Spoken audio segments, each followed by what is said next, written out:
Bem, aí começando a enésima parte, a terceira parte do curso. E, na verdade, eu queria fazer uma coisa um pouco, demonstrar talvez algumas coisas pendentes, assim, rever um pouco mais a teoria. Não sei se tem alguma pergunta que me faça definir o rumo da minha aula de hoje, ou não sei.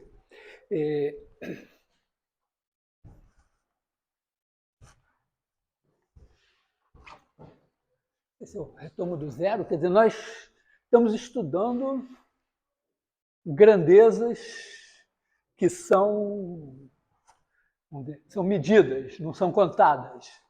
Então, o que a gente mede, a gente representa por números reais.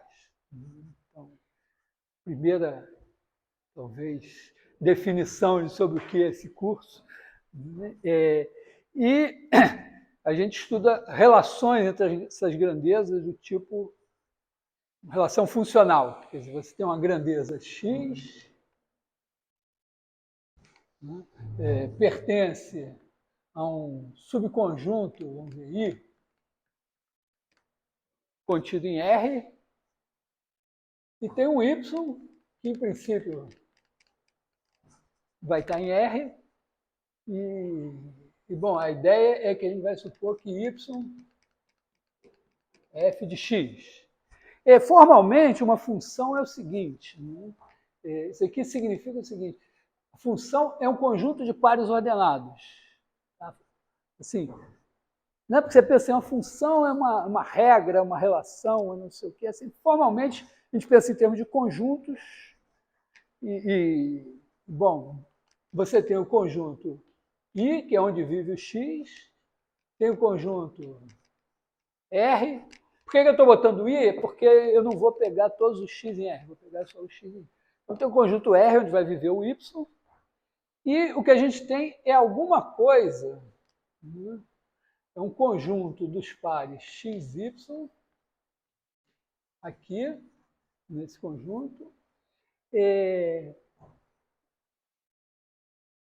um certo, vamos dizer, normalmente diz tais que alguma coisa.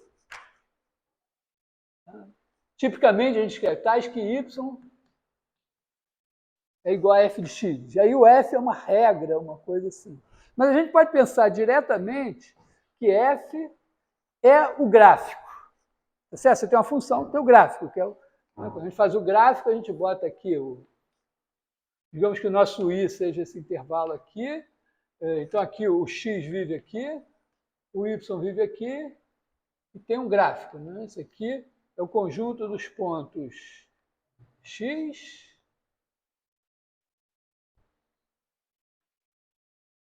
f de x. Então é isso que define a função. Então, formalmente, embora a gente não vá usar isso, mas quer dizer, a gente sempre pensa assim mesmo, tá? Mas formalmente é isso. F é um subconjunto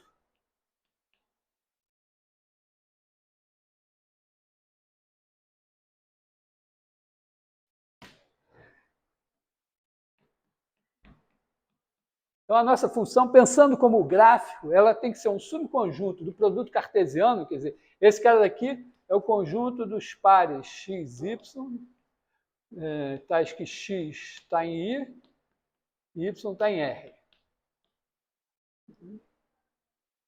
E para ser uma função, o que significa ser uma função? É que para cada x aqui tem um y. Então,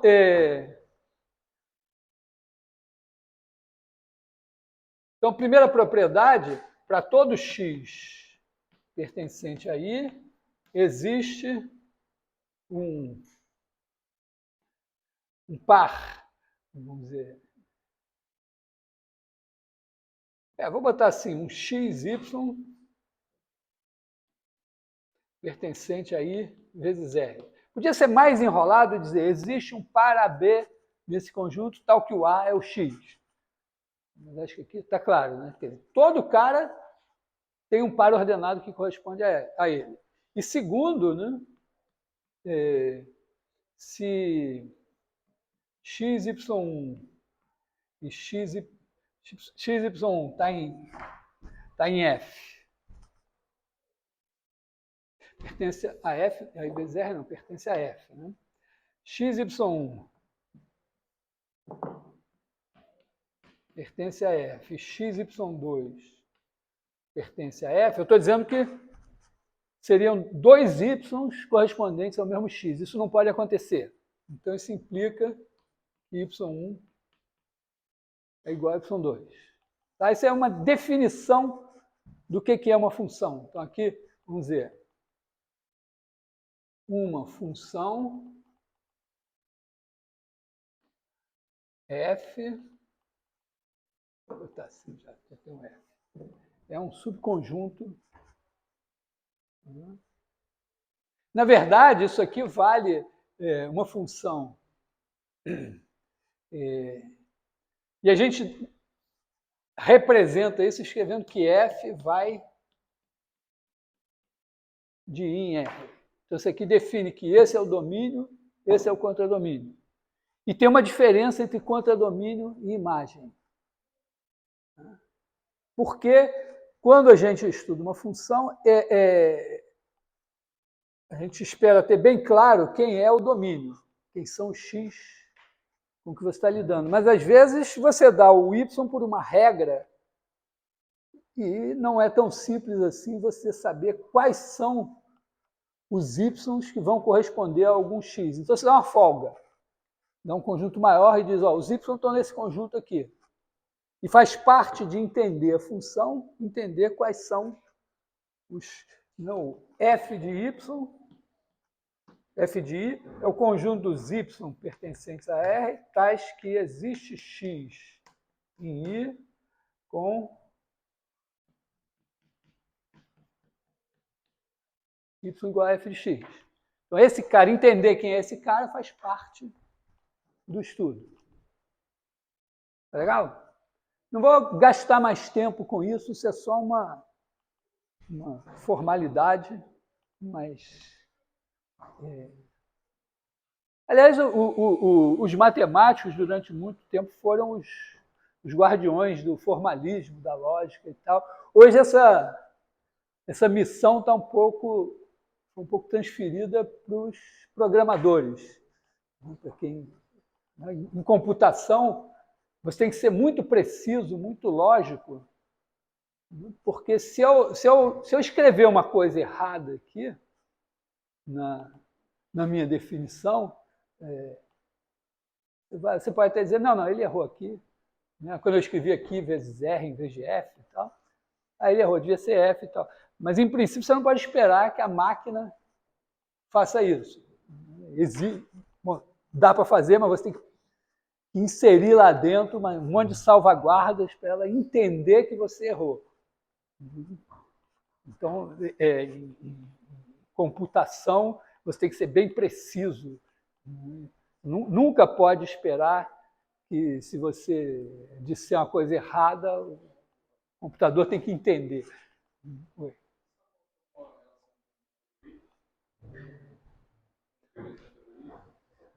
Categorias é um nível um pouco acima, né? Sim, é que categorias têm a ver com isso, mas você trabalha com... Vamos dizer, é muito comum em categorias você pensar assim, tem diversas estruturas, e aí tem, vamos dizer, um mesmo conjunto pode ter várias estruturas nele, e quando você faz uma função dele em outra, todas essas estruturas podem ser transferidas. Então, a teoria de categorias passa um pouco por uma coisa mais alto nível em relação à teoria de conjuntos. Mas, certamente, tem a ver com essa coisa aqui. Bom, então nós vamos estar... Eu só botei isso aqui, claro, onde se lê x, pode se ler x maiúsculo, onde se lê r, pode se ler y maiúsculo, e tudo está valendo. Tá? Todo lugar onde tiver escrito i, Você bota x grande, onde tiver escrito R, você bota y grande. E aí você está definindo o que é uma função de um conjunto x, de um conjunto y. Então, isso é o básico, assim, que meio que foi admitido, que vocês sabiam. Estou retomando. Tem alguma pergunta sobre isso? Está tudo bem? Bom, aliás, perguntem essa semana, que semana que vem minha mulher vai estar viajando. Vou sair das 3 horas correndo para pegar meus filhos na escola, não vou responder pergunta nenhuma.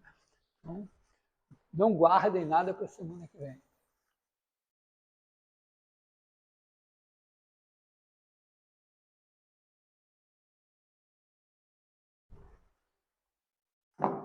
Bom, e aí a gente vai estudar funções de variável real. Então, a primeira coisa que a gente teve que fazer foi discutir o conjunto R. Então, a gente pegou aí arduamente isso. O conjunto dos reais é um conjunto que tem uma operação de adição, uma operação de multiplicação, uma ordem, e aí tem lá umas tantas propriedades que regem esse conjunto, que eu disse que são a nossa Constituição. É ali que a gente... É essas leis que a gente recorre quando tiver alguma dúvida. E aí, bom, nós definimos xn, n pertencente a n, só para desmentir o que eu falei, n pertencente a n, né?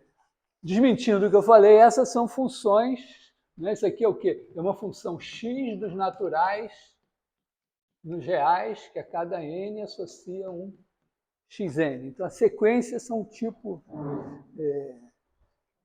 especial de função. E nós definimos o que é o limite quando n tende para infinito de xn. Isso aqui é igual a x se para todo epsilon maior que zero existe n índice epsilon tal que n maior que n epsilon implica... Isso é uma definição. As definições são a coisa mais importante da matemática, né? Porque você, depois de trabalhar muito, tentar entender alguma coisa e tal, você finalmente diz, não, tudo vai ficar mais claro se eu definir, colocar essa definição aqui. Durante muito tempo, vamos dizer, a humanidade, a parte da humanidade que entendia disso, falou de limites, ou trabalhou com limites sem ter uma definição muito precisa. E mesmo, vamos dizer, houve momentos assim que a definição já existia, mas nem todo mundo ainda tinha incorporado. Porque quando você não dá uma definição precisa de limite, você pode fazer algumas besteiras, né? Porque isso aqui está ligado, né, à ideia de série, né? Quando você faz somatório de n igual a 1 a infinito, vou botar n igual a 0, de a n, isso daqui, na verdade, é o limite, quando n tende para infinito, de Sn, onde Sn é igual a somatório de igual a 0 até n de AI. Isso aqui você pode definir recursivamente. Você começa, se dizer S0 é igual a 0, aqui entre parênteses, né? S0 é igual a 0 e Sn mais 1 é igual a Sn mais a n mais 1. Então, se a gente quer ter uma definição precisa do que é uma soma infinita, já que elas aparecem, né? Para mim, vamos dizer, de certa forma, o paradoxo de Zenon é um primeiro questionamento, exatamente o paradoxo de Zenon, na verdade, não é. Quando o Zenon diz que o Aquiles não alcança a tartaruga, ele não está dizendo que ele acha que o Aquiles não alcança a tartaruga. Ele está dizendo que se você for dividir aquele movimento do Aquiles em pedacinhos, você vai ter infinitos tempos para somar, e a falta de melhor definição, a soma de infinitos tempos positivos é infinita. Então, para lidar com isso, a gente tem que introduzir o conceito do que é uma soma infinita, que passa por introduzir a ideia de limite de sequência. Porque sem isso não dá para decidir. Se não foi definido, cada um pode dizer, não, eu digo que a soma de infinitos caras é infinita. Você diz, não, mas eu acho que pode ser finita. E a gente tem exemplos em que essa decisão, né, não é delicada. E, particularmente, a gente convive com as somas infinitas desde o colégio, em algum momento, quando a gente absorve a ideia de que um número real é dado por uma expressão decimal que pode ter infinitas parcelas. Então, aquilo é uma soma infinita. Está claro até aí? Estou falando a mesma língua, todo mundo? Então, temos o limite de sequência. Depois a gente vai precisar de novo de limite, porque a gente vai, vamos dizer, introduzir a derivada, e a derivada, vamos dizer, você tendo aqui uma f de I em R, e esse daqui é um intervalo. Claro, eu estou pulando um monte de coisa, mas então tem a ideia do que é um intervalo dos reais. Né? Você aqui um x0 pertencente a I, então f' de x0 nada mais é que uma espécie de velocidade instantânea. Né?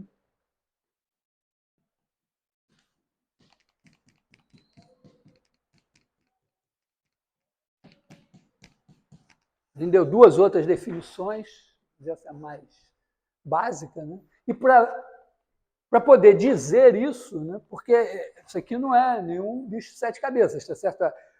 É como se você pensasse em termos de taxa de variação média entre x0 e x, velocidade média, divide a variação do espaço pela variação do tempo, velocidade média 60 km por hora. Mas você sabe que isso não significa que você andou com a mesma velocidade sempre, né? Você pode ter andado mais depressa em algum trecho, mais devagar no outro, parado, voltado, tido velocidade negativa e tal. Então, para ter uma coisa mais precisa, você teria que dar uma olhada no instante, bem pertinho do instante, e fazer alguma coisa desse tipo. Uma outra maneira de pensar, né, seria pensar assim uma variação infinitesimal, né? Fazer assim o x igual a x0 mais dx, é como se esse cara aqui fosse infinitamente pequeno, e aí fazer o f de x0 mais dx menos f de x0 sobre dx, chamando esse cara aqui de dy. Fica menos preciso, mas é bastante eloquente. A ideia de uma variação infinitamente pequena. Claro que, vamos dizer, dentro da lógica que a gente está adotando aqui, não existe um infinitamente pequeno, mas dá para pensar bem assim, eu gosto de pensar assim. Então, aqui a gente precisa de uma definição de limite, e tipicamente, né, quando a gente está calculando o limite, a gente está calculando o limite, quando x tende ao x0, de algo que não está definido em x0. Então, para isso a gente bota, vamos dizer, o limite quando x tende a x0 de g de x igual a se para todo epsilon maior que zero existe delta maior que zero, tal que zero menor que x menos x0 menos delta implica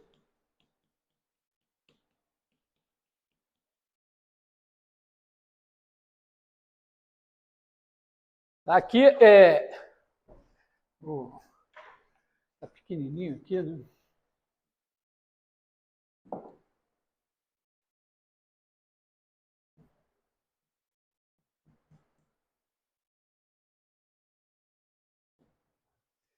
Aqui a gente está excluindo deliberadamente o x0 da história para poder, vamos dizer, usar essa definição numa situação assim.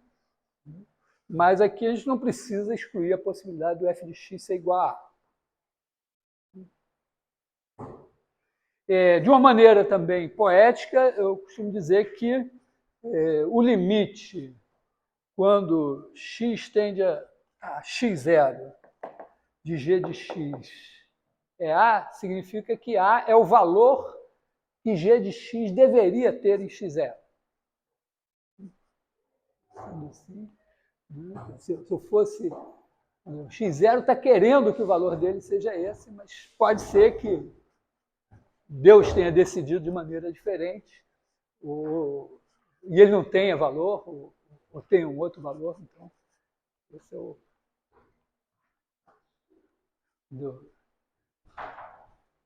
Não sei se o x0 irá para o inferno, se ele pensar que devia ter um valor diferente da decisão divina, mas... enfim. Então, a gente precisa também de uma passagem ao limite para definir derivada. E a experiência da gente com gráficos de funções também mostra, né, que, às vezes, tem pontos onde a função não está definida e você quer saber para onde que ela tende quando você se aproxima daquele ponto. E que esse limite, eventualmente, pode ser infinito. Então, na realidade, a gente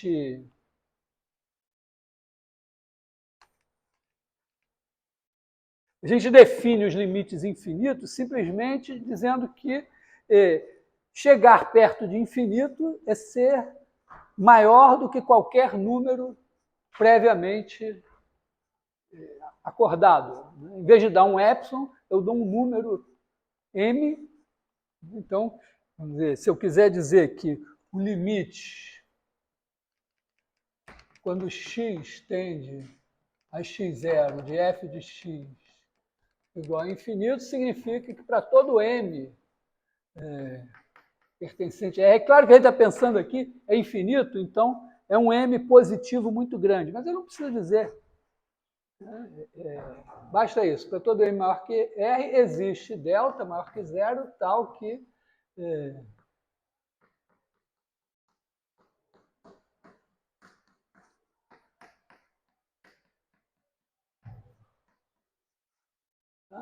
então vai ser maior. Você diz, é infinito? Porque é muito grande. Quão grande? Aí eu dou um m que eu acho que é grande e eu tenho que poder dizer, se o x chegar bem pertinho de x0, eu estou maior que m. Claro que o menos infinito, se você botar menos infinito, aí vai ser menor que m para todo ele. E o x também pode tender para infinito, ou para menos infinito. Mesmas ideias. Então, temos definições, né? E, bom, vem aí junto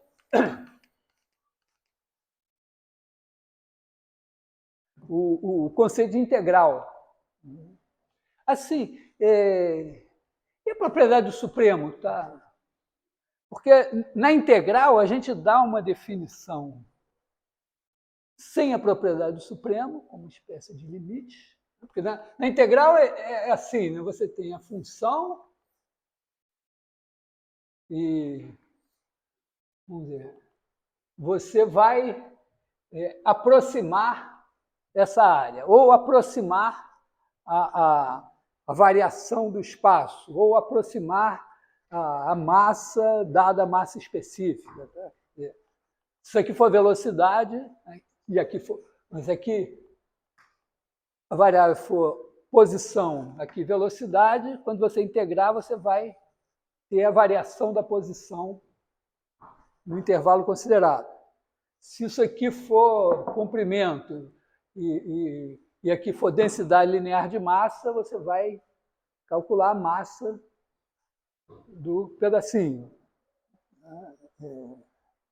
Então, depende. Tem até uma densidade de fluxo. Você poderia fazer num caninho assim, em vez de você. A densidade de fluxo, imagina um caninho assim, e é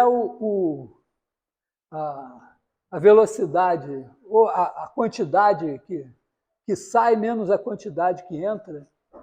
Vamos dizer, você tem um negócio andando aqui, então nesse intervalo, digamos, para cá é positivo.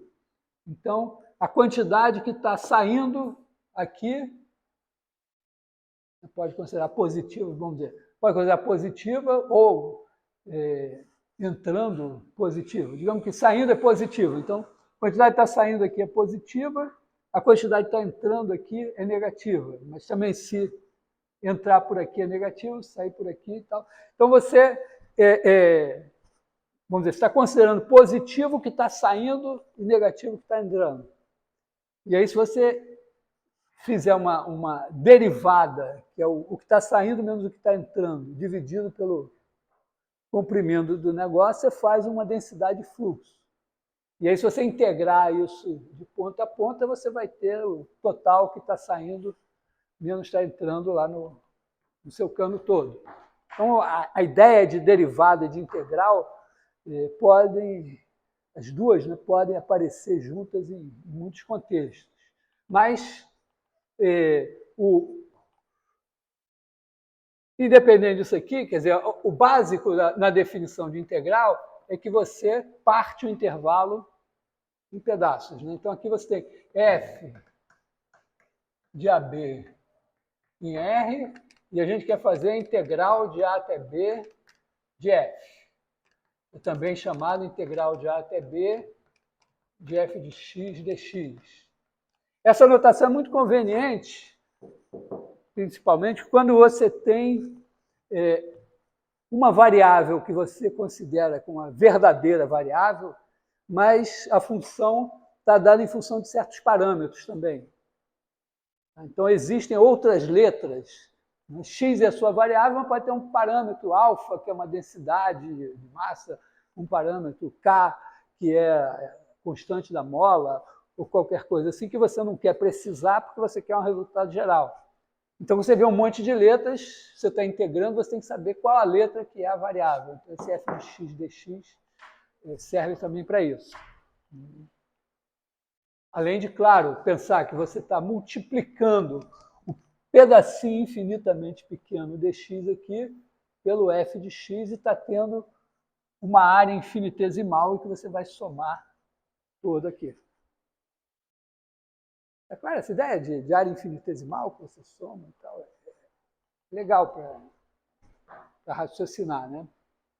Então aqui você tem o A, tem o B, então você tem uma partição, quer dizer, você pega A0 menor que A1, menor que AN igual a B, e aí chama P isso é uma partição, onde esses caras podem ser livremente escolhidos aqui, desde que satisfaçam essas condições.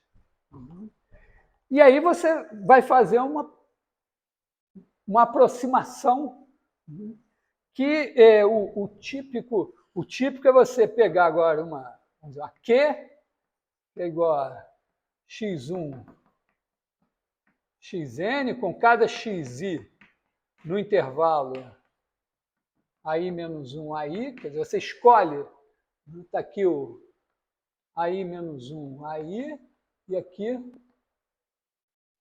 está o xi. E aí você faz S de F, P, que é igual a somatório de I igual a 1 até N de F de xi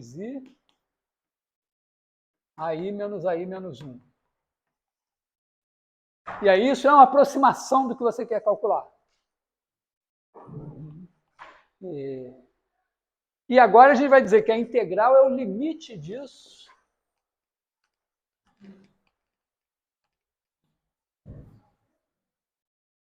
A integral de A até B de f de x dx é igual ao limite quando a norma da partição tende a zero de S de fp q. Se existir.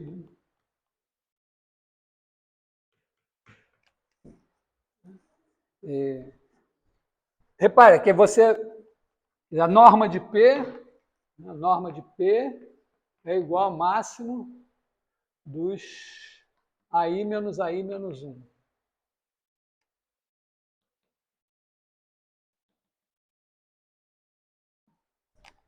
Então, não importa qual seja a escolha do xis, se a norma da partição for suficientemente pequena, isso tem que valer. Quer dizer, significa que para todo epsilon maior que zero, tem que existir delta maior que zero, tal que se a norma de P for menor que delta, então esse cara aqui está epsilon próximo desse daqui.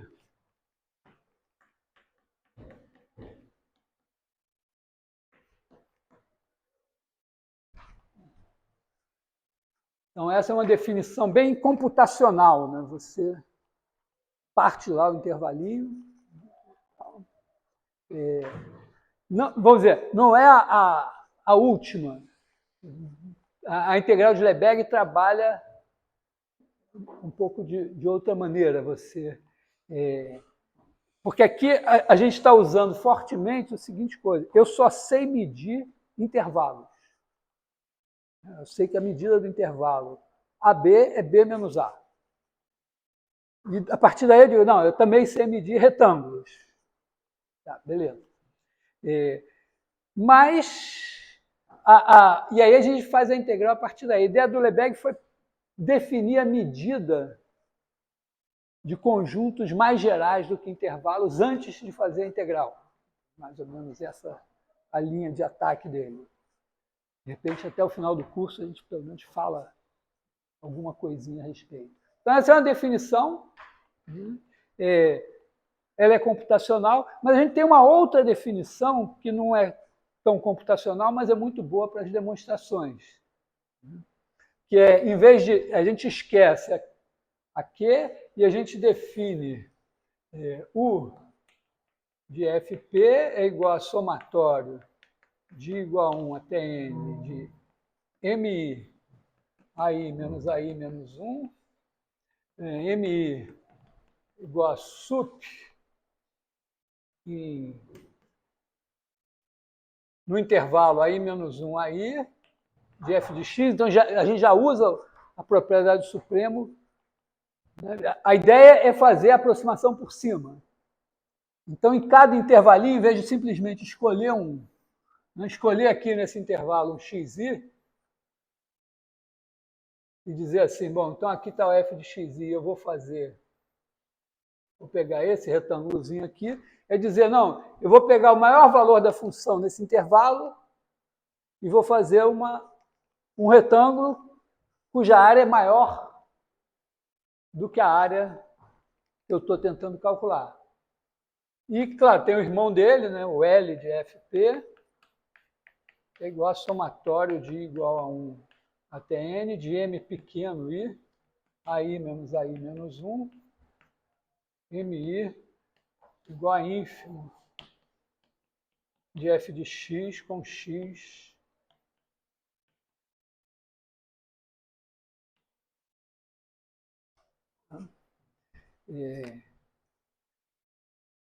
é claro que se a função for negativa, né, a área propriamente dita vai estar acima do cara que a gente escolhe aqui, mas como a gente está pegando uma área negativa, ela é menor também. Então, o sinal está garantido. Aí você pega esses caras e diz, bom, Eu tenho as aproximações por cima, as aproximações por baixo. Eu não preciso nem me preocupar se a norma da partição vai tender a zero ou não. Porque, por exemplo, se eu estiver integrando uma função, sei lá, nesse intervalo, que ela vem assim e depois faz assim, qualquer partição que eu pegue que faça assim, esse sendo a zero, esse sendo a 1 e depois os outros, vai servir, porque aqui a função é constante, então qualquer x que eu escolha aqui vai dar o mesmo valor, o ínfimo vai ser igual ao sup, então eu não preciso fazer a norma tender a zero aqui. Mas, de qualquer maneira, nessa definição aqui, eu só olho para as aproximações por cima, as aproximações por baixo, e digo, ó, eu vou pegar o ínfimo das aproximações por cima. Olhando das aproximações por cima, né, se eu fizer inf em P, esse cara daqui deve ser a minha integral. Aproximei por cima, peguei o ínfimo. Mas também, se eu aproximasse por baixo e pegasse o sup, né, então eu poderia pegar o sup em P dos L de FP. E pode acontecer esses caras não serem iguais. Se eles não forem iguais, aí já era. Não é integrável. Mas se eles forem iguais, então eu digo que isso é integral. Então, se esses caras são iguais, então isso aqui é igual à integral de A até B de F. Se isso acontecer. Essa definição, aliás, ela não tem limite envolvido nela. Tem uma coisa mais, tem um conceito até mais, não sei se é mais difícil, mas é um conceito também, pelo menos igualmente delicado, que é o conceito de supremo e de ínfimo.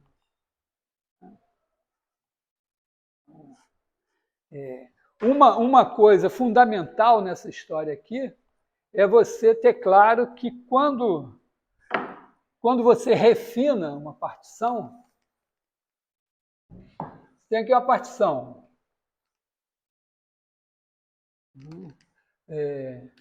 Aí tem esse intervalo aqui na partição. A soma superior é aqui e a soma inferior é aqui. Se você disser, não, mas eu vou colocar mais um ponto aqui. Esse aqui é o AI menos 1, esse aqui é o AI. Aí eu vou botar aqui um A e menos meio. Não é que ele seja o ponto médio, mas é algum ponto aqui no meio. Então, quando eu fizer isso assim, ó, o meu sup aqui se manteve, mas o inf modificou. Aqui, o inf manteve, mas o sup modificou. Então, você repara que a soma superior, ó, caiu para cá. E a soma inferior aumentou. Né? Aliás, a soma superior caiu para cá. Né? Tá, você tem isso daqui agora. O sup novo é aqui, aqui é esse aqui. E a soma inferior, né, que era essa aqui, um giz rosa. Aqui um pedacinho de giz rosa. A soma inferior, o ínfimo aqui passou a ser esse, e aqui continuou a ser esse. Então, a soma inferior aumentou. Então, isso acontece sempre, né? Tá claro? Porque quando você calcula o sup nos novos intervalos, pode ser que a parte grande, nesse caso aqui, a parte grande da função ficou do lado de cá. Então, o sup, que era esse daqui para o intervalo todo, do lado de cá é menor. Por outro lado, a parte pequena da função ficou do lado de cá. Então, o ínfimo da função aqui se manteve, mas aquele Aumentou. Pode alterar nos dois também. Né? Nos dois. Nos dois não dá, né? Meio que, vamos dizer, o ínfimo, um dos dois vai ter que herdar o ínfimo e um dos dois vai ter que herdar o sup. Então, vamos dizer, esses são os nossos conceitos. A coisa mais importante são as definições. E definições tem assim, tem meio que os axiomas, que são as definições básicas que não vão mudar. Os números reais são uma coisa que a gente recorre a ela em várias situações e tal, mas aí em determinados contextos você estuda funções contínuas, então você tem uma definição de função contínua. Você pode estar numa situação particular. Bom, sabe assim, quando você faz um programa, você declara lá certas variáveis e define certas coisas que só valem naquele contexto daquele programa. É mais ou menos isso. Mas uma vez que você fez as definições, se elas estão sólidas, você deve ser capaz de lidar com as situações com que você está querendo lidar e para as quais você fez essas definições. Então, os teoremas referentes a derivadas e integrais devem decorrer dessas definições. Sabe que desde pouco menos de um século, né, a gente não pode dizer que vai dar tudo certo sempre, porque tem um teorema de Gödel de 1932 que diz que mesmo nos números naturais, se você escolher um conjunto de axiomas finito, tá bom.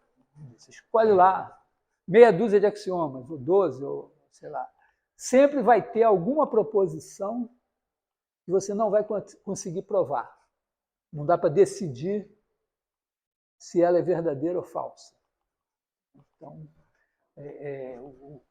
assim, pensar que a teoria vai dar conta de tudo, não. Mas, tipicamente, uma teoria razoavelmente bem construída, ela dificilmente vai aparecer alguma questão interessante,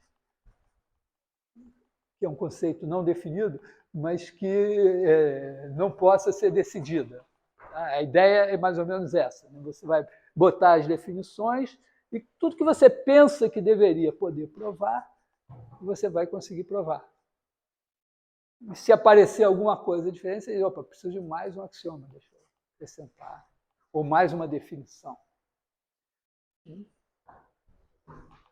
Bom, depois dessa grande introdução, que horas são? Hã? Então, tem dúvidas a respeito dessas coisas? Porque isso aqui tem que ser o nosso...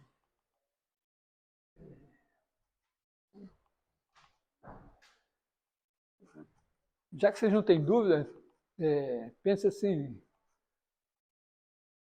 algum dia a definição de limite vai estar mais clara. Talvez, né?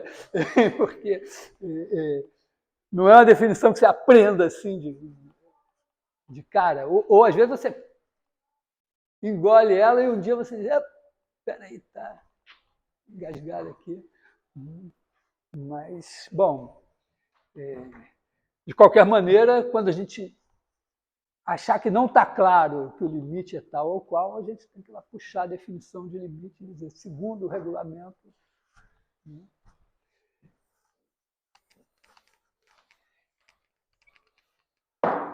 E aí a gente começa a provar coisas, né?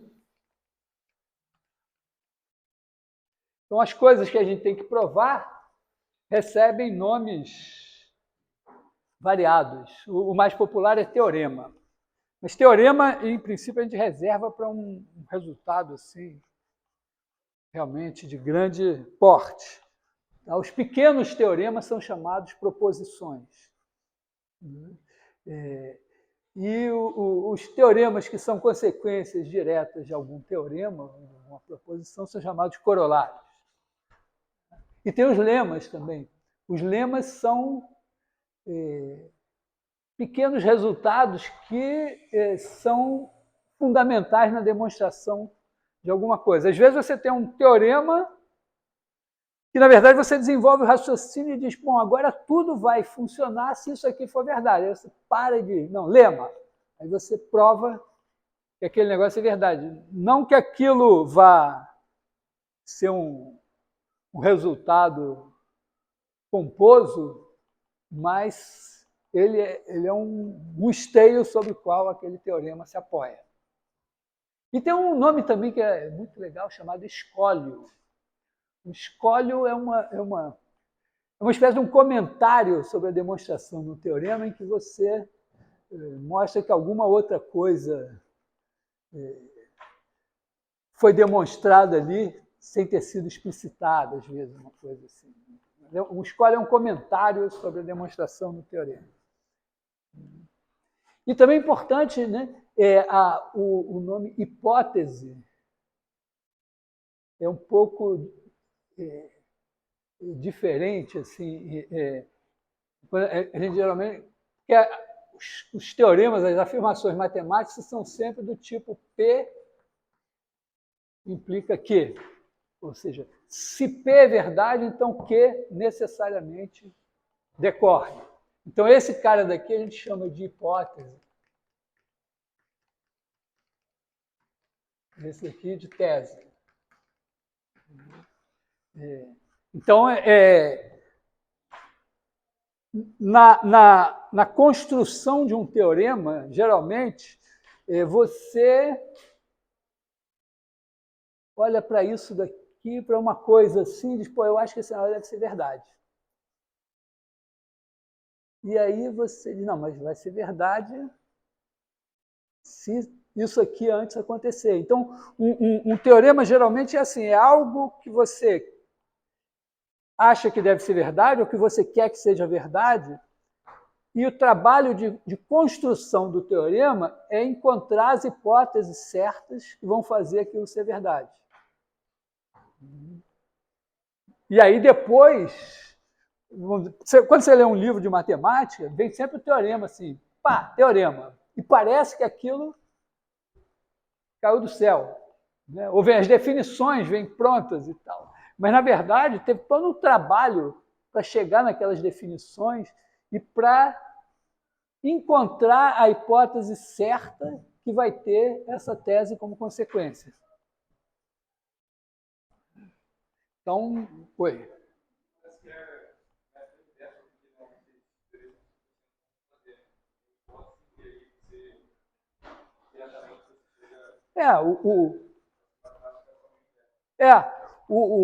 Eu li uma vez que o Euler teria dito isso, que o matemático é como um arquiteto, que no final da obra ele tira os andaimes todos e mostra só a obra acabada. Então, a obra acabada, é dizer, se P, então o quê? E aí, na maior cara de pau, você começa lá, seja a partir daqui, né, você parte do P e sai escrevendo um monte de coisas que, na verdade, você construiu partindo do quê e tentando ver como é que você ia chegar lá. Aí você faz aquela coisa bonita assim. Então, quando você estuda, é importante ter clareza disso, porque os livros de matemática geralmente estão escritos ao contrário, né, de trás para frente, porque eles começam pelas definições, que são o final da construção de uma teoria, é achar as definições corretas que vão implicar no que vem depois. E a cada passo você tem um teorema, uma proposição, que tem uma hipótese que foi obtida como resultado do seu desejo que aquilo fosse verdade. Aí você diz, não, para isso ser verdade eu preciso dessa hipótese. Então você bota lá a hipótese. Então vem... E se você não tem isso em mente, às vezes é muito difícil você ler e diz, caramba, de onde veio isso? De onde veio isso? De onde veio isso? E pior, né? Às vezes vem do além. Então, uma dica básica, assim, boa parte das coisas que a gente faz em cálculo veio de alguma intuição física. E se você não tem... Você precisa ter um modelo para pensar. Então, às vezes o modelo é muito simples e você, como eu falo, velocidade é uma coisa que a gente lida, né? Anda de ônibus, vê o ônibus andar mais depressa, mais devagar, não sei o que e tal. Mas outras coisas, vocês vão ver, por exemplo, no cálculo 3. Você chegar no cálculo 3, você vai estar lidando com situações que, em grande parte, vêm de fenômenos físicos mais complicados. Mecânica dos fluidos, propagação de calor, eletromagnetismo. E aí você começa a olhar assim. Então, além de você, para você entender muitas coisas, você tem que dar uma olhada lá no final da história para poder começar a ler. Às vezes você tem que buscar uma intuição que veio de outro lugar que não está ali. Mas não é que as pessoas que escrevem os textos e tal façam de sacanagem. Não é isso. É porque o resultado... Não daria para botar tudo, entendeu? O cara fazer um, sei lá, um texto sobre cálculo, e aí falar da mecânica, de tudo e tal, e depois contar como ele foi lá no fim para chegar no começo. Então, a coisa é organizada para provar que aquelas hipóteses implicam naquelas consequências, mas é mais do que isso, aprender matemática. Acho que isso é bem, bem importante. E isso vai valer. Hoje, a gente está vivendo talvez um momento em que coisas assim estão se transferindo para a álgebra linear.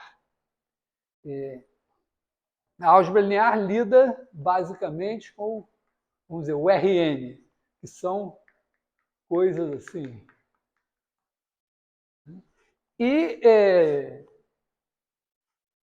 esses bichos aqui podem estar associados a variados, a modelos os mais variados de fenômenos os mais variados. Isso aqui pode ser uma população de bactérias, ou pode ser, sei lá, no mapa mundi, valores distribuídos aqui no meio, sobre a Terra, sei lá, de pessoas infectadas com alguma coisa.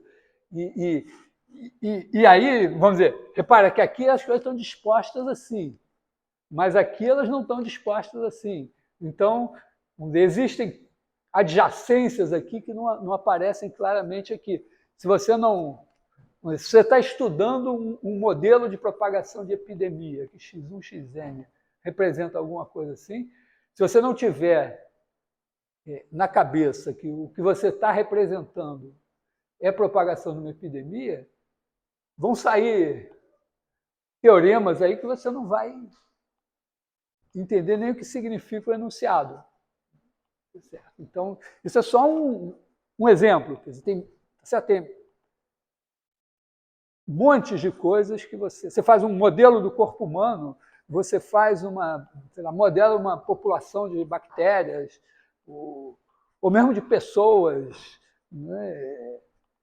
Você está lá na internet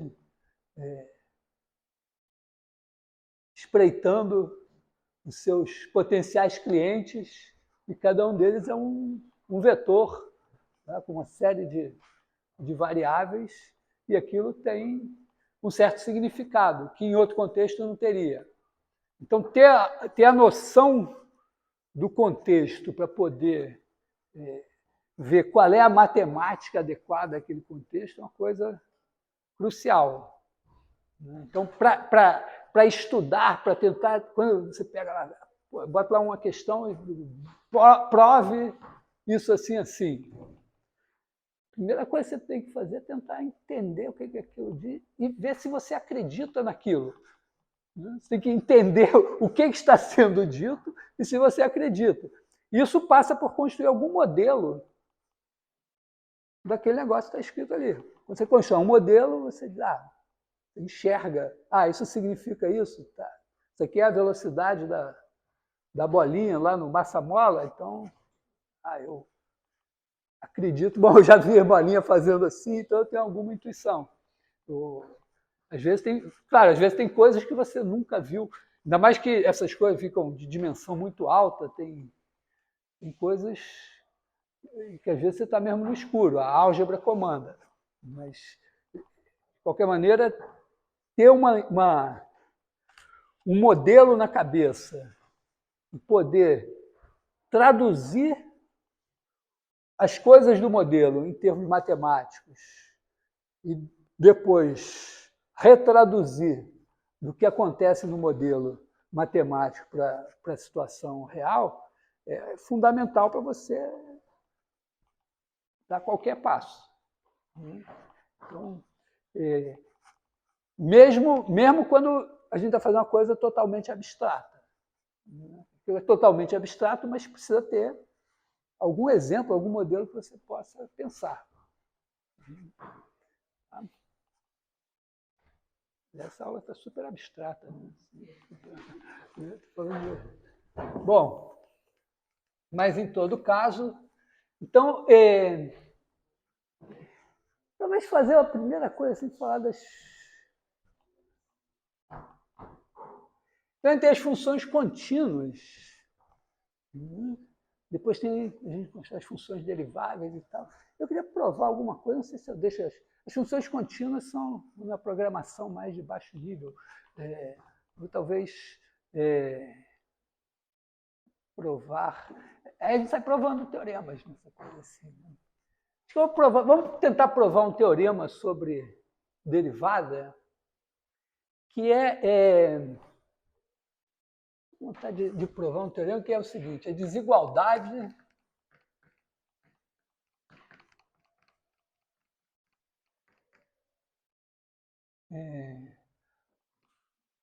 do valor médio.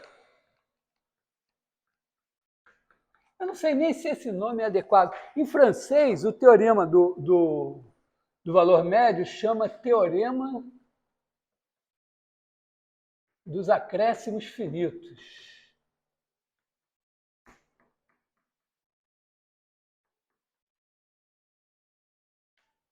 Não é muito claro o que significa esse nome, mas talvez ele seja mais adequado nesse contexto. Vou explicar o contexto, é o seguinte. Imagina que você saiu aqui do ponto A e saiu andando até o ponto B. Pode ser em R3, tá? No espaço, assim. Está andando do ponto A ao ponto B. Aí, em cada ponto, né, você tem aqui, em cada instante t, você tem o ponto P de t, que é a sua posição. E nesse ponto você tem uma velocidade v de t, que eu represento por uma flechinha assim.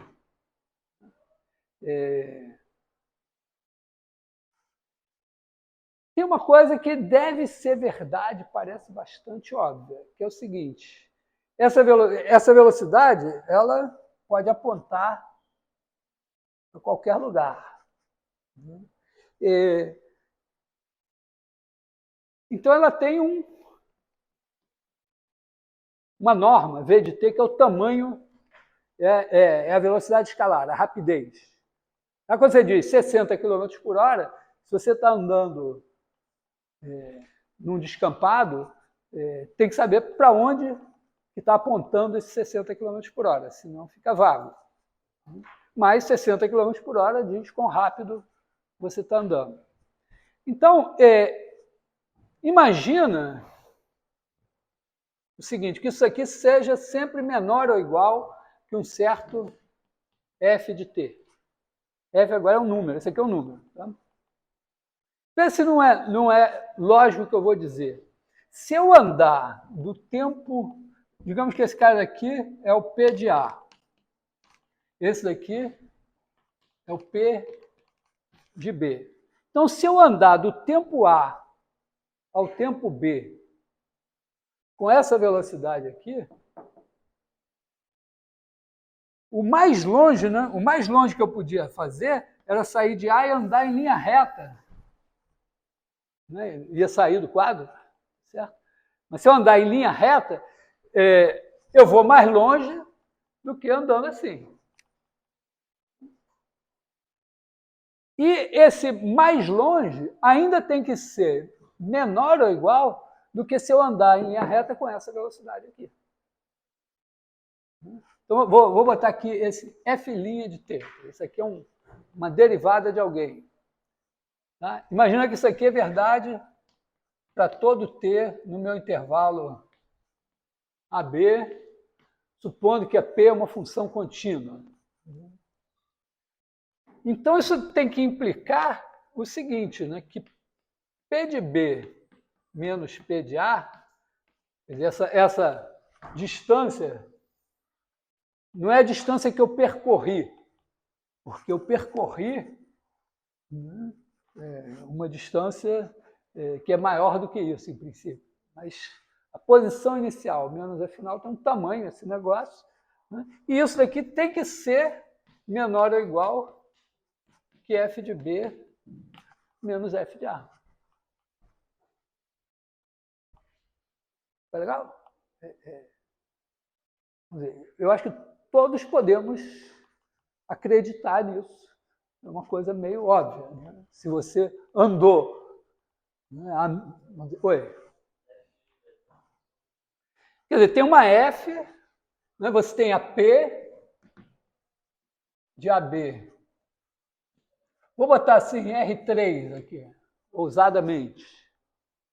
Estou fazendo uma coisa que é meio delicada, assim, né? Porque quando faz um desenho, quando bota um par de eixos, você sempre pensa que é y igual a f de x. Aqui não. A variável é o t. O t está aqui, no intervalo AB. T. Aí o tempo está passando, esse cursorzinho aqui está andando. Enquanto ele está andando, o P de T está se movendo ali. Então, a P é uma função de AB em R3, ela é contínua.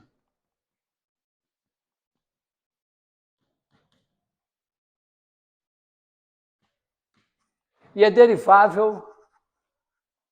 Isso aqui significa, né, P de T, quer dizer, se V e derivável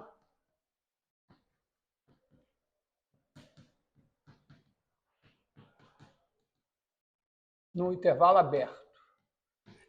Seja lá o que for isso, mas já apareceu, né, em outro contexto, a gente fazer a velocidade coordenada a coordenada. E aí você tem uma F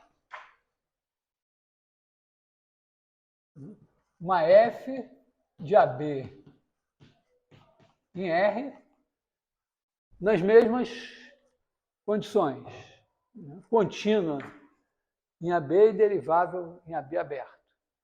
E supõe que isso daqui, né, vamos dizer, o P' de T, derivada de T, é a chamada velocidade. Agora, você vai pegar um ponto, vai andar daqui até aqui e vai fazer a diferença entre esses dois, vai chamar aqui de um vetor diferença, e vai dividir coordenada a coordenada pelo ΔT, passar o limite, e isso vai ser a velocidade. É um conceito que não tinha sido introduzido até agora. Mas repara que estou falando de derivada. Aí eu resolvi falar dessa desigualdade. Eu podia forçar a barra e falar nessa desigualdade só com o movimento em linha reta, mas é tão mais claro para mim esse enunciado num contexto assim, que eu prefiro cometer esse sacrilégio de enunciar um negócio falando de um conceito que não está aqui. E, vamos dizer, para o pessoal da matemática aplicada, ainda vou usar vetor, que é um conceito que só vai vir no próximo semestre. Mas tudo bem, acho que dá para entender, né? Então, se isso daqui vale, isso tem que valer. Acho que qualquer um, você vai dizer, ó, eu andei ao léu, né, no meio de um descampado,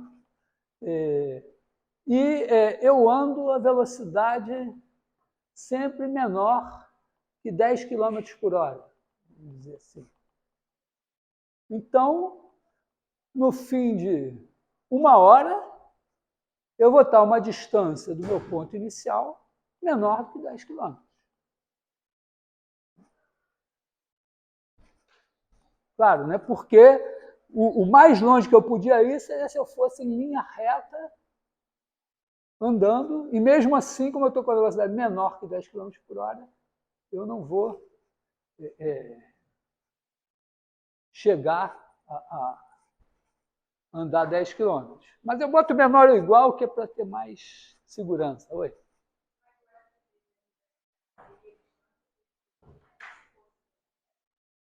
Se fosse em linha reta, não, né? Seria integral.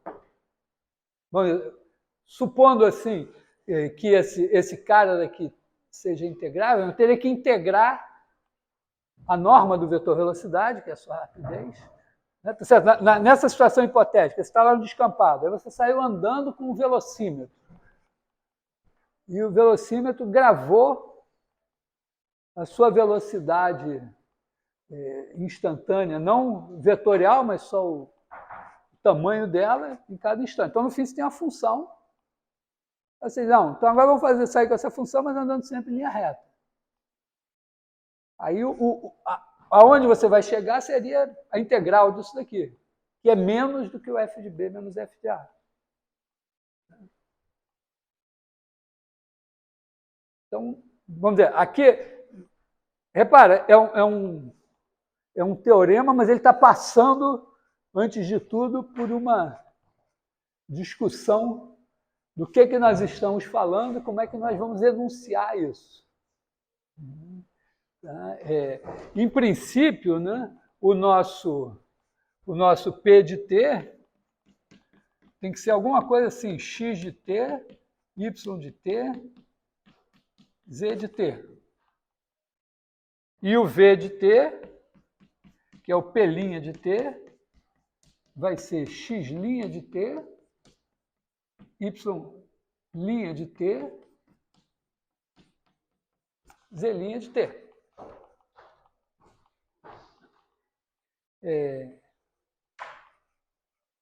E agora, meio que seja o que Deus quiser. Tem uma demonstração disso bonitinha, usando produto escalar e tal, mas o mais impressionante é que, na verdade, quando eu coloco isso daqui, eu deveria até botar dois traços assim, né? Para indicar que aqui, esses dois traços medem normas de vetores. E um traço é o módulo do número. Depois, aos poucos, você vai dispensando essa diferença. Mas é interessante porque é claro que a gente está acostumado com a distância, medir a distância de maneira euclidiana, então você faz, né, você pega está aqui em 3 dimensões, aí você pega um bicho aqui, projeta aqui, aí você tem aqui um triângulo retângulo, aí esse é o quadrado, igual a esse é o quadrado, mas esse é o quadrado, esse daqui é o seu z, aí esse daqui você projeta aqui, tem o x e tem o y, aí ele é o quadrado, é o x ao quadrado mais y ao quadrado, então esse daqui é o quadrado, é x ao quadrado mais y ao quadrado, mais z ao quadrado, você tira a raiz quadrada e tal. Mas, dependendo das circunstâncias, tem outras maneiras de você medir. Uma coisa que faz diferença em Rn, você está em Rn. Aí você tem x1, x2, xn. Você quer atribuir um tamanho a esse bicho. Tem várias escolhas diferentes. Então, o interessante desse teorema é que ele não importa muito qual é a escolha aqui, desde que ela satisfaça as propriedades de norma, ele vai valer. Mas eu acho esse teorema ilustrativo porque ele é bastante simples de enunciar, mas não tão simples de demonstrar. Oi. Quê? A função f é o seguinte, você é uma estimativa da sua velocidade. Tá? A maneira mais simples é dar uma função f constante. Foi o que eu falei, estou andando no descampado, andando assim, meio perdido, bêbado, sei lá, coisa assim. Bêbado vai ser que eu não bebo, mas estou andando no descampado e estou andando, então eu descrevo um movimento assim meio sinuoso. Mas eu posso dizer, não, eu sei que eu andei e que quando eu ando, eu não ando a mais do que 10 km por hora. Tá? Ou vamos dizer, pior, eu estava lá, me despedi de um amigo à meia-noite, no descampado, meu amigo foi embora e eu fiquei lá vagando e às 5 horas da manhã não cheguei em casa, chamaram a polícia, sei lá, e disseram, então, pô, peraí, são 6 horas da manhã, onde é que nós vamos procurar o cara? Aí você diz, bom, ele anda a menos do que 10 km por hora, talvez seja um certo exagero até, né? Assim, de noite vai ser bem menos que isso, mas digamos 10 km por hora, então em 6 horas ele pode estar no raio de 60 km daqui, não adianta procurar fora disso. Então você bota lá, então é uma estimativa, tá legal? Deu para entender que esse F daqui é o meu 10 km, esse F' é o meu 10 km por hora. Mas poderia ser uma outra coisa. Seria a coisa de eu ter um velocímetro que esteja meio, vamos dizer, não seja muito confiável. Então ele vai me dar uma norma do vetor velocidade, eu vou botar uma certa percentagem em cima, alguma coisa assim, eu vou ter uma função que eu penso como derivada de uma outra. Quer dizer, isso aqui seria meio que dizer, ó, se eu andar em linha reta, a minha velocidade vai ser menor ou igual que essa. E aí a função f é a primitiva dessa. A integral. Oi.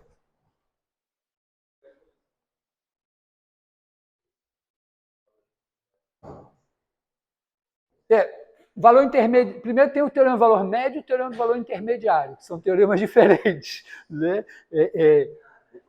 O teorema do valor médio, ele é um teorema preciso, né? Que ele te dá ele estima a partir de ele faz uma estimativa assim também, mas com, vamos dizer, se você tiver um número fixo aqui, m, não vale em R3.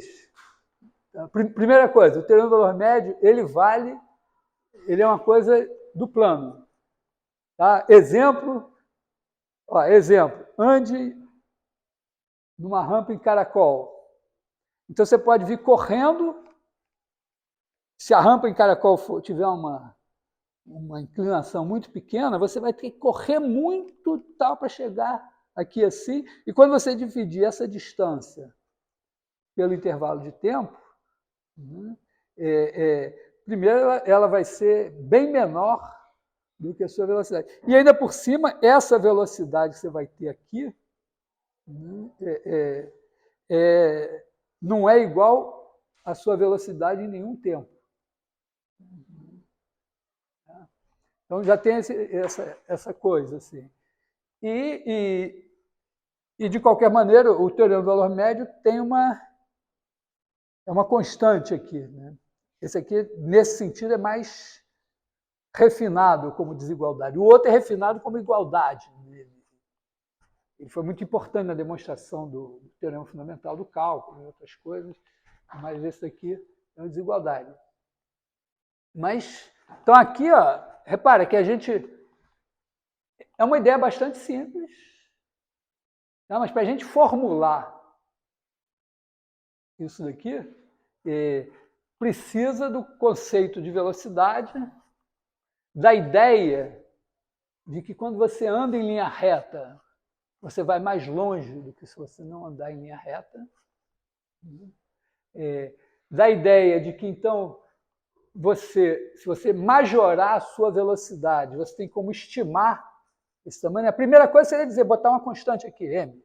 Eu andei a uma velocidade menor ou igual que m, então P de B menos P de A é menor ou igual que m vezes B menos A. Foi o que eu fiz lá no 10 km por hora. Né? Multipliquei o 10 km por hora por 6 horas, deu 60 km. Depois você pode refinar um pouco e dizer, bom, mas se em vez de ter uma constante aqui eu tivesse alguma função, é meio que dizer o seguinte, ó, eu saí daqui andando assim, e um outro saiu um carro, uma partícula aqui assim, andando em linha reta com essa velocidade aqui, f'. Então, depois, vamos dizer, aqui no tempo A, quando chegar no tempo B, eu estou aqui. E esse aqui, quando chegar no tempo B, vai estar em f de B menos f de A. E como o f', quer dizer, a velocidade desse é maior que desse, então, certamente o fb menos f de A tem que ser maior do que esse negócio.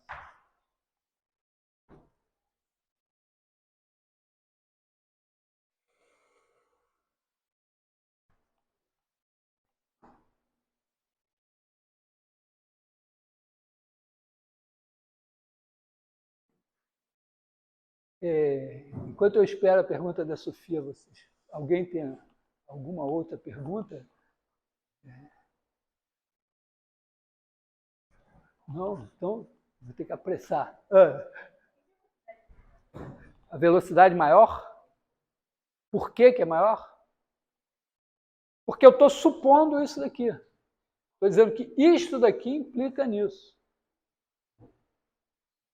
Estou dizendo o seguinte, suponhamos se isso daqui, essa daqui também é contínua em AB e derivável em AB. Então, se isso daqui, isso daqui e isso daqui. Então, se tudo isso está valendo, então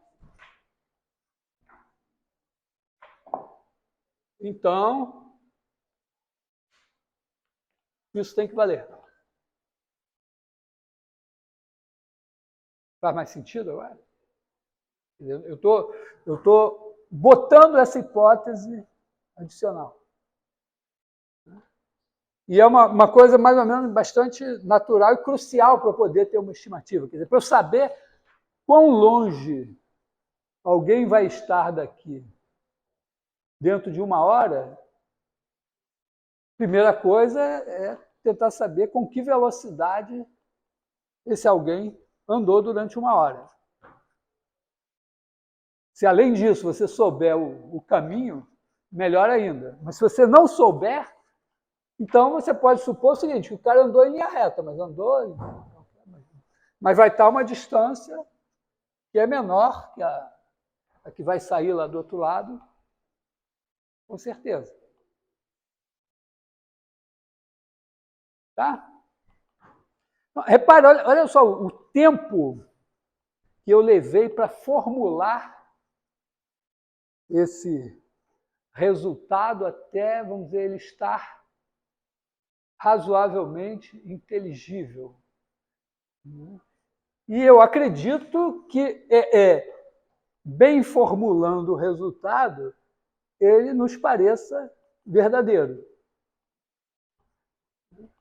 Ainda tem um refinamento, né? Porque aqui tem um refinamento que foi observar que eu não preciso da derivada no tempo A nem no tempo B, mas eu preciso da continuidade em A e B, porque se não for contínua, sei lá, o cara está aqui, e aí eu digo, não, mas aí, para os tempos positivos, o tempo zero está aqui por algum milagre no tempo, nos outros tempos eu vou partir daqui, claro que o teorema perde significado. Então aqui já é um refinamento assim, que eu meio que aprendi na demonstração do teorema do valor médio, que eu não preciso da continuidade, da derivabilidade nem em A nem em B e tal.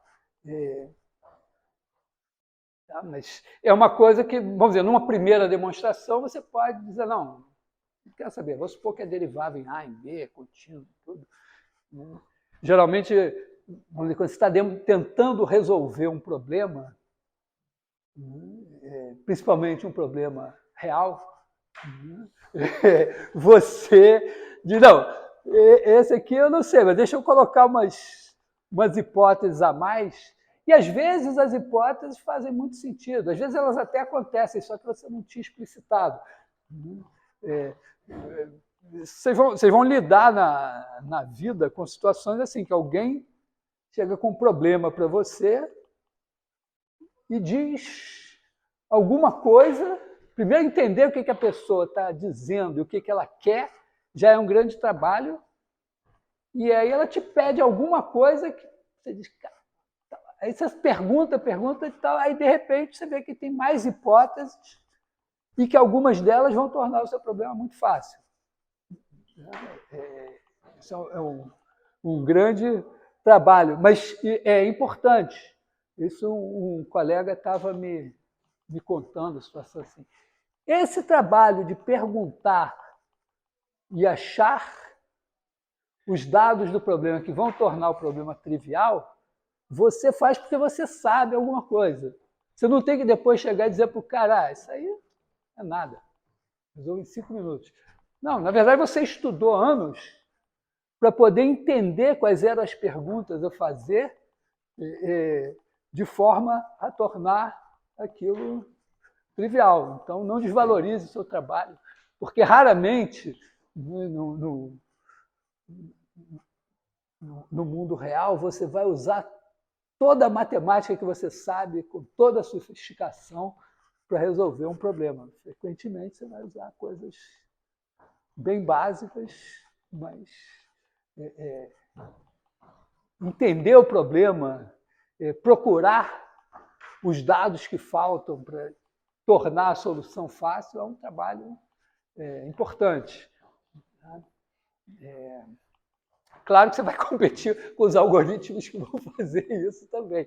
Tá? Então, mas, claro, você tem que você também tem acesso aos algoritmos, então o seu cliente também tem, então você eventualmente vai ser chamado para resolver um problema que o algoritmo não está dando conta, ou que o cara não soube formular direito. Bom, então, repara, aqui a gente precisa, nesse problema, de um conceito novo, que é a velocidade aqui com coordenadas. Eu não vou talvez entrar nesse território agora, mas é um exercício. A gente pode tentar demonstrar esse teorema mesmo pensando que esse cara aqui andou em linha reta. Tá? É como se os dois saíssem aqui do ponto A ao mesmo tempo e um tem velocidade maior. Um tem velocidade positiva e a velocidade é maior ou igual que o módulo da velocidade do outro. E mostrar que, no fim, o que tem velocidade maior chega mais à frente. Nesse caso, o teorema do valor médio dá conta. Porque você sabe, vamos dizer, se esse estiver andando em linha reta, a variação da posição dele é igual à velocidade em algum instante. Não. No caso constante, sim. Talvez nesse caso, não. Né? Vamos ver. Que horas são? Vamos ver se a gente consegue, pelo menos, pensando assim.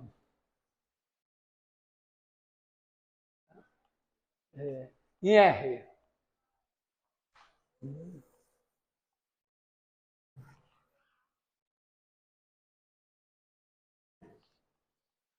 A demonstração dá alguma pista de porquê dos acréscimos finitos, talvez.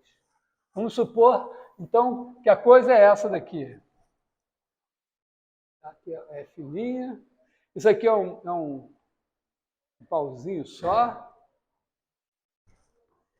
Porque se fosse aqui só um M, né? Se você tivesse P' de T menor ou igual a M para todo T, então teorema do valor médio. Né? P de B menos P de A sobre B menos A é igual a P' de algum cara aqui no meio, que eu vou chamar de Xi. Esse cara Xi pertence ao intervalo AB. E isso aqui é menor ou igual que M.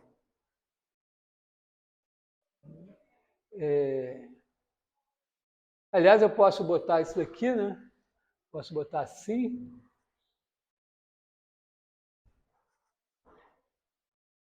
E agora é imediato, né? P de B menos P de A é menor ou igual que M B menos A.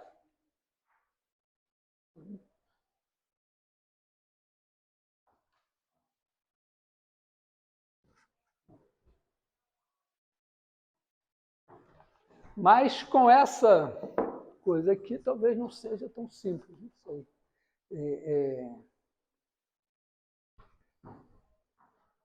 Tem uma...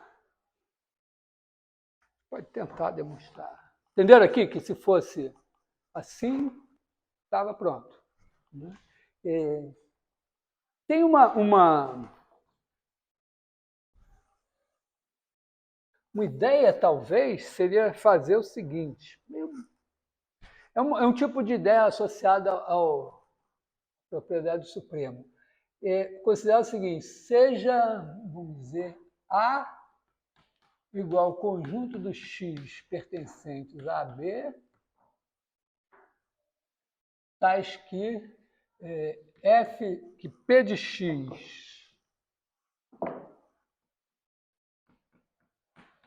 menos P de A é menor ou igual que F de X menos F de A. Tá? Quer dizer, eu penso assim, não, talvez eu não consiga mostrar direto que se eu andar até o fim, fizer o P de B menos P de A, eu esteja com menos do que F de B menos F de A. Mas eu podia ver se eu faço esse conjunto e eu quero... A ideia seria meio assim, ó, chama beta... Bom, isso aqui é verdade. Esse A aqui é não vazio, né? Porque se eu fizer x igual a A, dá zero menor ou igual a zero. Então, esse A é não vazio. Tá? Ele é limitado, né? Não vazio. Então, ele tem um supremo. Então, seja beta igual a sup de A. Acho que eu poderia chamar de B, né? Vou chamar de B. E meu objetivo é, será que beta é igual a B?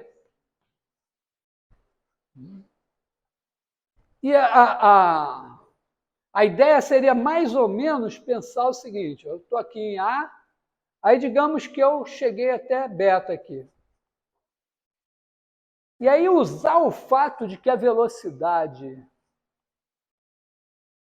do P em beta é menor que a do F para aumentar um pouquinho.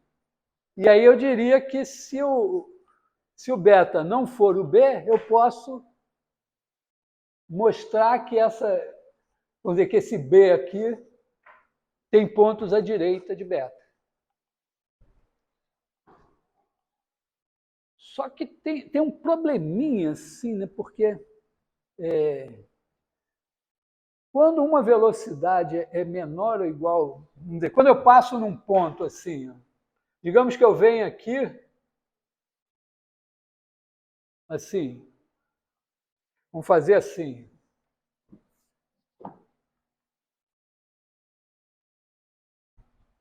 E aí eu estou aqui assim. Então, esse cara é o meu P. O meu F pode vir com uma velocidade maior, mas pode calhar, né, de aqui, né, de aqui eles terem a mesma velocidade. E eu não sei, vamos dizer, eu cheguei, tá certo? Eu posso vir com uma velocidade maior e chegar aqui com a mesma velocidade. E quando os dois caras estão com a mesma velocidade, pode ser que o que vinha embaixo passe o que vinha em cima. E eu não tenho como evitar isso. Então, provavelmente não vai ser tão simples assim dar esse salto. Né? Está entendendo a minha ideia? Assim, ó, no tempo A, eles são iguais. São iguais. Aí, se eu chegar até um tempo beta dizendo que vale essa desigualdade, aí no beta, esse tem velocidade maior do que esse, e aí eu consigo dizer que ainda, por um tempinho, vai valer. Só que a velocidade, eu não estou supondo maior, estou supondo maior igual. Bom, posso dizer, não, de repente o teorema só vale com maior. Talvez seja falso. Mas, na verdade, ele ele deve ser verdade, é possível. Por que tem que ser maior? Se é maior ou igual, o outro não pode passar, tá certo? Pode chegar e tal, mas né, talvez eu não pudesse dizer aqui que é menor, mas menor ou igual, eu poder dizer. Então, essa estratégia tem um detalhezinho. Tem um outro problema, é que o meu beta podia ser o A. Certo? Eu tenho o A, que é o cara que eu tenho certeza, o Azinho, tenho certeza que está nesse cara daqui. Mas o conjunto podia ter só o Azinho, e aí do Azinho eu não consigo andar porque eu não tenho a derivada em Azinho. Então, talvez eu precisasse da derivada em Azinho. E aí é interessante porque tem uma maneira, tem dois truques que são colocados na demonstração desse teorema, que são para supor, para evitar esse problema do A não ter derivada. E o outro para lidar com essa desigualdade aqui. Então você faz assim, vamos imaginar o seguinte, em vez de pegar a gente pega assim, pega o intervalo AB e pega um A1, B1 aqui. Então, aqui, a P e a F são deriváveis. E se eu mostrar que a desigualdade vale aqui, depois eu passo ao limite, quando A1 tende a A e B1 tende a B, como tudo contínuo, a desigualdade vai se conservar. É a primeira coisa. A segunda coisa, que é um truque mais ainda delicado, é o seguinte, eu troco a F por uma G de T, que vai ser F de T, mais um certo epsilon, T menos A. Então, ó, essa G de T, a derivada dela é a derivada da F, mais a derivada disso aqui, que é epsilon. Então, tá, o epsilon é um maior que zero. Agora, eu acho que eu posso garantir, quando chegar os dois, né, quando os dois chegarem no mesmo ponto aqui, vamos dizer, chegarem aqui num certo ponto, aqui tem a desigualdade, esse daqui anda com uma velocidade estritamente maior que esse daqui, por um tempinho ele vai estar acima desse daqui, aí eu vou garantir. Então, garantir o seguinte, que se esse beta fosse o A, na verdade aqui seria o A1.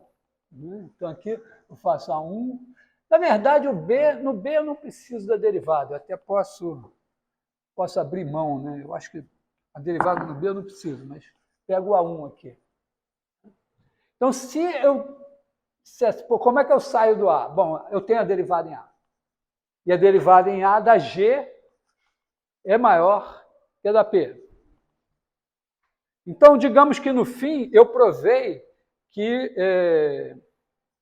P de B menos P de A1 em módulo é menor ou igual que G de B menos G de A1. Mas isso daqui é igual a F de B menos F de A1 mais epsilon B menos A1. Tá, aqui eu vou botar A1 também. Tá? Quer dizer, quando eu botar a G de A, esse cara daqui dá zero. Quando eu botar B, eu vou ter B aqui, vai estar isso aqui. Aí essa desigualdade vale para todo epsilon. Se vale para todo epsilon, quando eu fizer o limite disso, quando o epsilon tender a zero, com todo o resto parado, a desigualdade se mantém. E aí eu fico com isso daqui. Só que aqui eu tenho A1. E agora,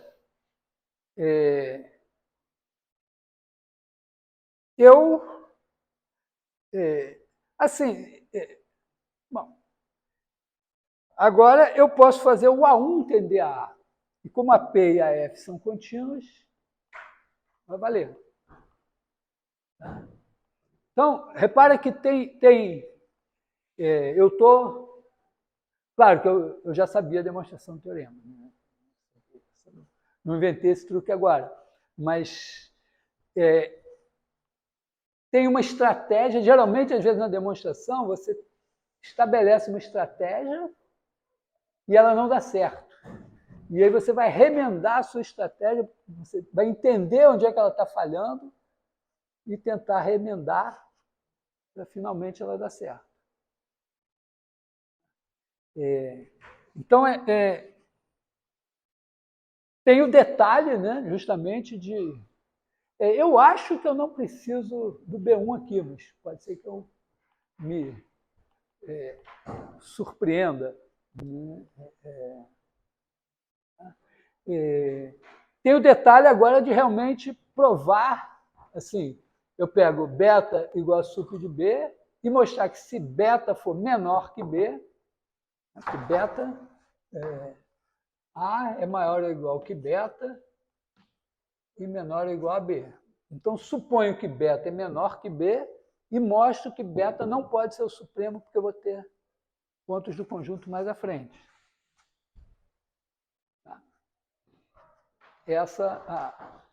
Esse passa a ser o ponto crucial.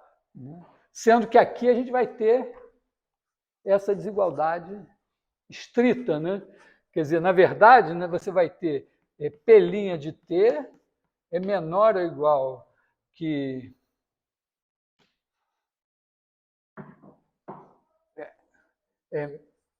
é menor que G de T. Né? Na verdade, né, G' de T, na verdade, G' de T menos P' de T é maior ou igual que epsilon. Se você fizer G' de T, F' mais epsilon, e G' e F' é maior que P'. Você tem, não é só maior, porque a gente já está escaldado meio com isso. Né? A gente sabe que se o cara tem velocidade maior que o outro, não necessariamente ele ultrapassa, mas aqui a gente tem maior ou igual que uma coisa que é positiva.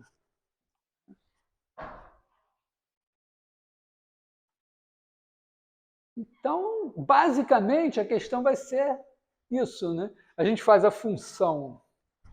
quer dizer, meio que dizer, bom, a gente tem que fazer G de T menos P de T, digamos, de H de T, e a gente está considerando o conjunto dos... de T não, de X, né? Botei T aqui, porque eu estou pensando em tempo, na minha cabeça. Mas tá? A gente tem o conjunto dos... Vou botar X aqui. G de X, X, H de X. Então, na verdade, né, a gente quer o conjunto dos X tais que...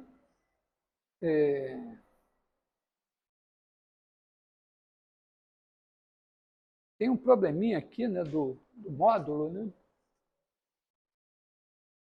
A gente vai lidar com o módulo. Talvez a gente não possa fazer assim, tem que fazer mesmo P de X e G de X. E aí a gente vai ter que mostrar, né, primeiro, que se beta é o sup, ele pertence a B. Não, porque eu vou precisar derivar em beta. Certo? Estou dizendo assim, eu cheguei em beta e eu quero andar um pouquinho mais. Então, eu vou precisar, primeiro, provar que beta pertence a B.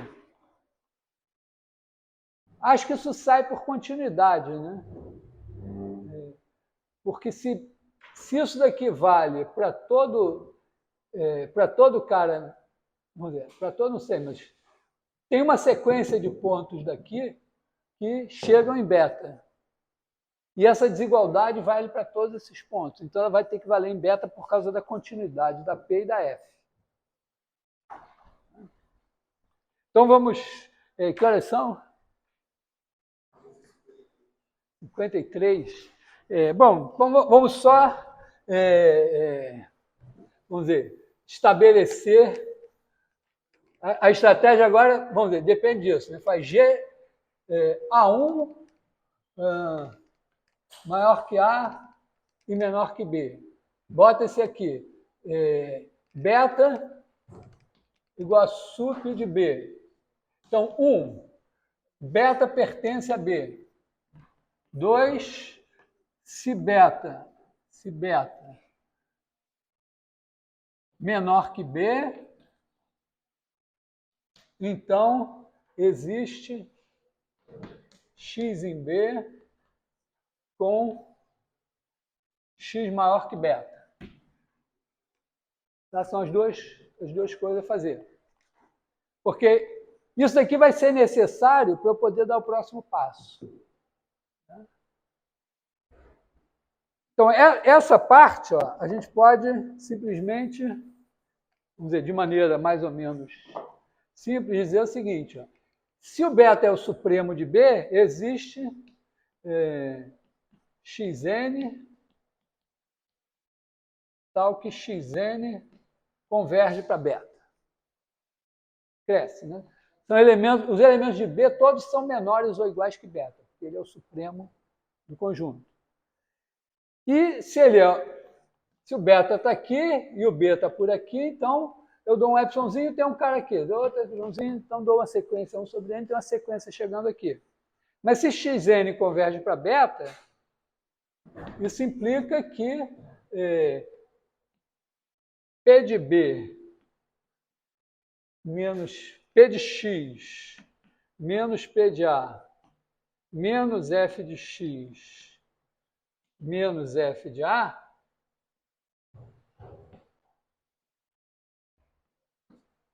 né? Se eu botar isso assim, ó, o que eu fiz? Isso menos isso. Isso é contínuo. A P é contínua, tem módulo aqui é contínuo, isso é contínuo, tudo é contínuo.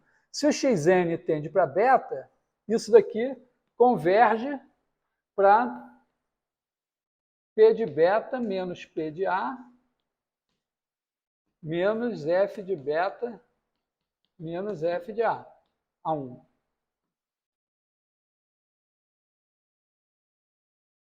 Ao mesmo tempo, isso daqui é sempre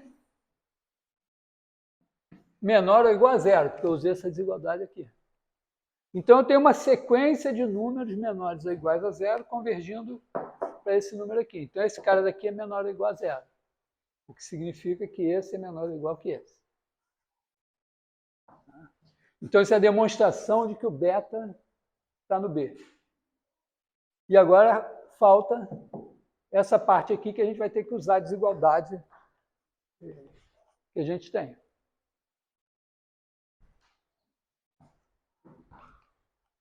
Beleza? Vamos deixar isso ao conto das 1001 noites. Ficar para continuar na próxima.